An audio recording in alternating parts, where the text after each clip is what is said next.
प्रणाम मित्रों। तो चलिए हम लोग हजारी प्रसाद द्विवेदी जी की जीवनी को पढ़ते हैं। आचार्य द्विवेदी जी का जन्म 19 अगस्त 1907 को उत्तर प्रदेश के बलिया जिला अंतर्गत आरत दुबे का छपरा गांव में हुआ था। उनके पिता अनमोल द्विवेदी तथा माता श्रीमती ज्योतिषमती देवी थीं। वे एक ब्राह्मण परिवार से थे। इनका परिवार ज्योतिष विद्या के लिए प्रसिद्ध था। उनके पिता संस्कृत के प्रकांड पंडित थे।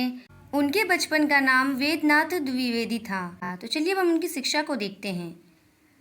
पारिवारिक परंपरा के अनुसार उन्हें संस्कृत का अध्ययन कराया गया। उनकी प्रारंभिक शिक्षा गांव के स्कूल में ही हुई।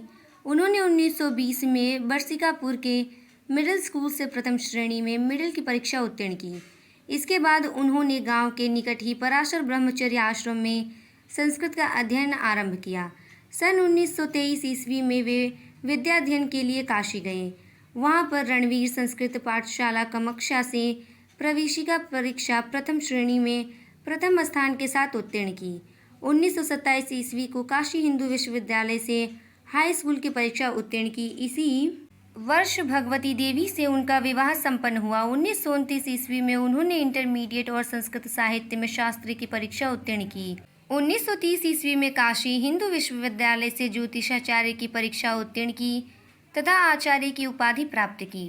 अर्थात द्विवेदी जी ने विविध संस्थाओं से विविध प्रकार की शिक्षाएं अर्जित की थी। तो चलिए अब हम उनके कार्यों को देखते हैं। द्विवेदी जी का व्यक्तित्व बड़ा प्रभावशाली और उनका स्वभाव बड़ा सरल और उदार था। 8 नवंबर 1930 से द्विवेदी जी ने शांति निकेतन में हिंदी का अध्यापन प्रारंभ किया। वहां पर गुरुदेव रविंद्रनाथ ठाकुर तथा आचार्य क्षिति मोहन सेन के प्रभाव से साहित्य का गहन अध्ययन किया तथा अपना स्वतंत्र लेखन भी व्यवस्थित रूप से आरंभ किया। अर्थात द्विवेदी जी ने गुरुदेव रविंद्रनाथ ठाकुर और आचार्य क्षिति मोहन सेन के संरक्षण में साहित्य का गहन अध्ययन किया था और अपना जो स्वतंत्र लेखन था उसको आरंभ किया था। 20 वर्षों तक शांति निकेतन में अध्यापन के उपरांत द्विवेदी जी ने जुलाई 1950 में काशी हिंदू विश्वविद्यालय के हिंदी विभाग में प्राध्यापक और अध्यक्ष के रूप में कार्यभार ग्रहण किया।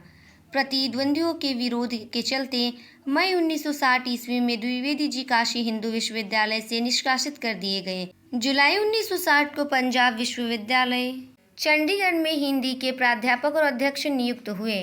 अक्टूबर 1967 में पुनः काशी हिंदू विश्वविद्यालय में हिंदी विभाग अध्यक्ष होकर लौटे। मार्च 1968 में विश्वविद्यालय के रेक्टर पद पर उनकी नियुक्ति हुई और 25 फरवरी 1970 को इस पद से मुक्त हुए।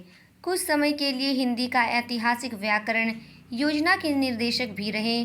कालांतर में उत्तर प्रदेश हिंदी ग्रंथ अकादमी के अध्यक्ष बने। 1972 से आजीवन तक उत्तर प्रदेश हिंदी संस्थान लखनऊ के उपाध्यक्ष पद पर कार्य करते रहे। कुछ समय तक उन्होंने भारत सरकार की हिंदी संबंधी योजनाओं का दायित्व ग्रहण किया। अर्थात द्विवेदी जी ने अपने जीवन काल में शिक्षा और साहित्य दोनों के ही क्षेत्र में अपना महत्वपूर्ण योगदान दिया है। उनकी मृत्यु 19 मई 1979 ईस्वी को ब्रेन ट्यूमर से दिल्ली में हुई थी। उनकी साहित्यिक विशेषताएं क्या क्या है उसको देखते हैं। आधुनिक युग के गद्यकारों में आचार्य हजारी प्रसाद द्विवेदी जी का श्रेष्ठ स्थान है। उनके निबंधों में संस्कृत, इतिहास, ज्योतिष और साहित्य की अखंड धारा प्रवाहित होती है। उनकी आलोचनात्मक कृतियों में विद्वता एवं अध्ययनशीलता पाई जाती है। द्विवेदी जी के उपन्यासों में विस्तृत व गंभीर अध्ययन व प्रतिभा का सामंजस्य मिलता है। द्विवेदी जी ने ललित निबंध के क्षेत्र में भी महत्वपूर्ण लेखन कार्य किया है। वर्गीकरण की दृष्टि से द्विवेदी जी के निबंध को 2 भागों में विभाजित किए जा सकते हैं। पहला है विचारात्मक और दूसरा है आलोचनात्मक। विचारात्मक निबंधों की 2 श्रेणियां हैं। प्रथम श्रेणी के निबंधों में दार्शनिक तत्वों की प्रधानता रहती है। द्वितीय श्रेणी के निबंध सामाजिक जीवन संबंधी होते हैं। आलोचनात्मक निबंध भी 2 श्रेणियों में बांटे जा सकते हैं। प्रथम श्रेणी में ऐसे निबंध हैं जिनमें साहित्य के विभिन्न अंगों का शास्त्रीय दृष्टि से विवेचन किया गया है और द्वितीय श्रेणी में वे निबंध आते हैं जिनमें साहित्यकारों की कृतियों पर आलोचनात्मक दृष्टि से विचार हुआ है। तो चलिए अब हम उनकी भाषा शैली को देखते हैं। द्विवेदी जी ने अपने साहित्य में संस्कृत निष्ठ तथा सरल भाषा का प्रयोग किया है। उनकी भाषा शुद्ध, परिष्कृत एवं परिमार्जित खड़ी बोली है। उन्होंने भाव और विषय के अनुसार भाषा का चयन किया है तथा उसका साहित्य में प्रयोग किया है।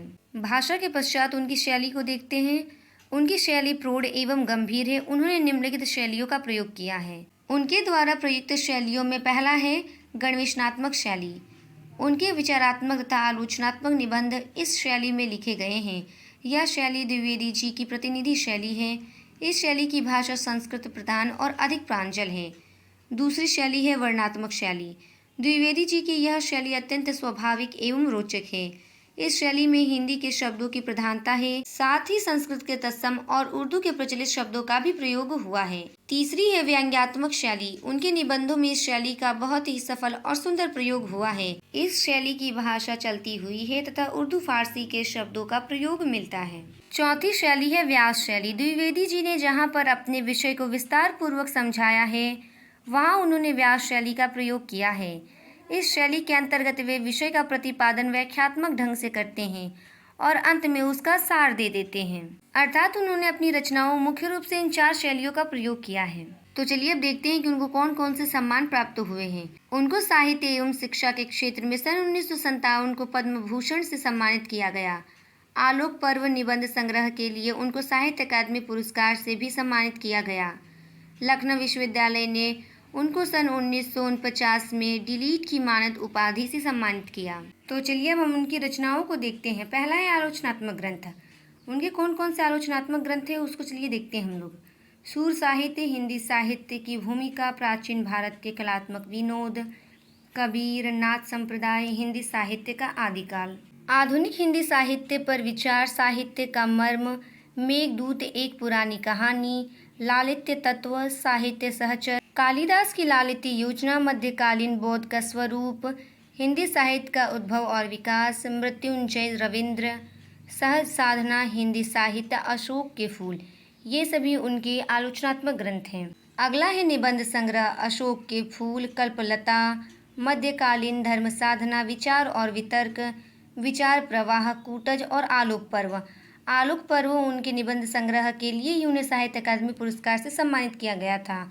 अर्थात उनके ये सारे निबंध संग्रह हैं। अगला है उपन्यास, बाण भट्ट की आत्मकथा, चारुचंद्र लेख, पुनर्नवा, अनामदास का पोथा। संपादन है संक्षिप्त पृथ्वीराज रासो, संदेश रासक, सिख गुरुओं का पुण्य स्मरण, महापुरुषों का स्मरण। उनकी अनुदित रचनाएं हैं प्राचीन भारत की कला विलास, प्रबंध चिंतामणि, लाल कनेर, मेरा बचपन, विश्व परिचय। यहीं पर उनकी जीवनी समाप्त होती है। धन्यवाद।